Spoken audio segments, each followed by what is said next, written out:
नमस्कार, मी मिलिंद गवळी, म्हणजेच सध्या अनिरुद्ध देशमुख आई कुठे काय करते या मालिकेतला।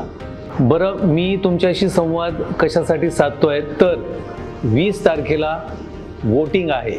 वोटिंग किंवा कोणाला निवडून द्यायच्या हे ठरवण्याच्या आधी ना थोडा प्रत्येकाने अभ्यास करावा।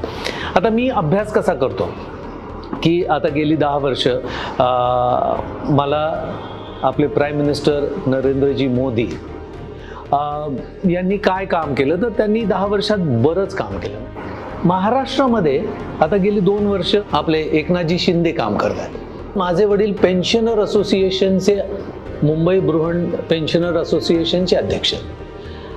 आता ते पेन्शनसाठी खूप वर्ष झगडत आहेत। तर मला वडील म्हणाले आमचे पेन्शनर असोसिएशनचे लोक त्यांच्याकडे आले आणि त्यांनी अगदी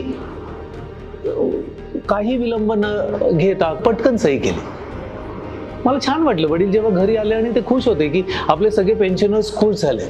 मराठा मोर्चा जो मुंबईमध्ये येऊन आला होता तो एकनाथजी शिंदेंनी तो खूप छान पद्धतीने सॉल्व्ह केला। म्हणजे मला अतिशय छान वाटलं ज्या पद्धतीने त्यांनी ते आरक्षण जे आपल्या सुप्रीम कोर्टाच्या आदेशानुसार ते बसेल, कारण it is not very easy, असंच देता येत नाही। तर मग ओबीसीचं न देता 10% मराठ्यांना एक वेगळं आरक्षण देण्यात आलं वगैरे, आणि ज्या पद्धतीने तो प्रश्न सॉल्व्ह केला तर मला असं वाटतं हे ज्या लोकांनी तळागाळातल्या माणसांबरोबर, गरिबांबरोबर, ज्यांना गरिबी माहिती आहे, ज्या खालच्या थरातनं वरती आलेले आहेत, कष्ट करून वरती आलेले आहेत, अशा लोकांना ही जाणीव असते सगळ्या गोष्टींची।